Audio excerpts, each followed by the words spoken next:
Okay, all you Knox kids, Scott's decided to start Scott's explosive chemistry, and today I'm just pulling out one of those old classics. I'm going to do the lava. I call it lava, but it's really just steel wool, and I light it and then I flip it around. But what I wanted to do is talk about it for just a second, because I kind of want to explain what's going on here. Number one is that you have steel wool, and the steel wool,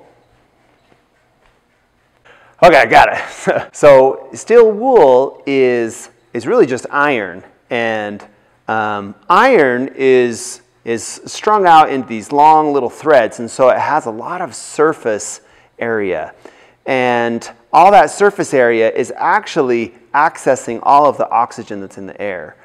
And so when you light it, it actually starts on fire because the iron itself is actually getting oxidized.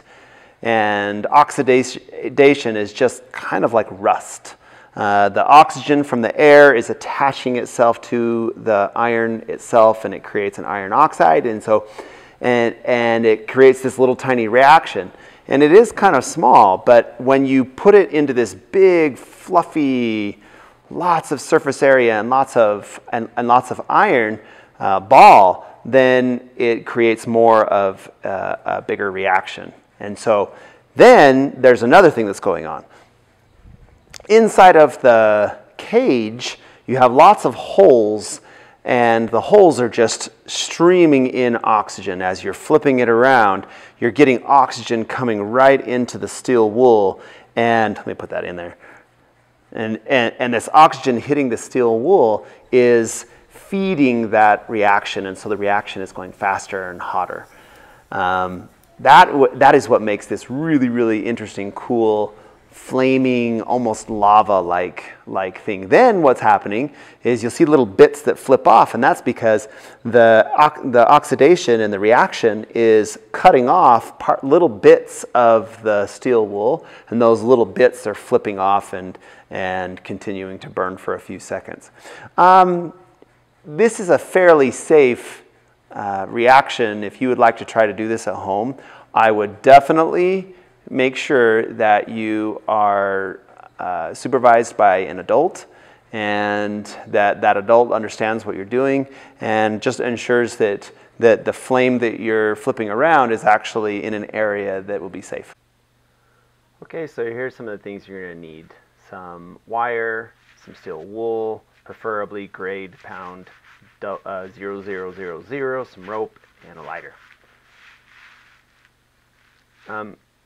You're going to need to take that wire and wrap it around itself quite a bit. You try to curl it around itself so that it is kind of creating a knot in certain places so that it doesn't keep slipping. If you don't do that, then your sphere won't stay together. So just try to wrap it around kind of like this. It doesn't really need to be a knot, but just something that'll make it better. So it looks something like that. Tie a piece of rope around it, and I love the orange rope. And then once you have that wrapped around, then you can take your steel wool, and before you put it inside the sphere, you need to grab just one, and with that one, you will fluff it up. What you're trying to do here is make it as big as possible so that when you put it inside your sphere, you're going to get the most air to access every one of those fibers of the steel wool. So once you get it in there, then make sure you try to fluff it up again, because usually when you stuff it in, it goes down to a smaller ball. So fluff it up again, and then you're ready to go, really. Yeah.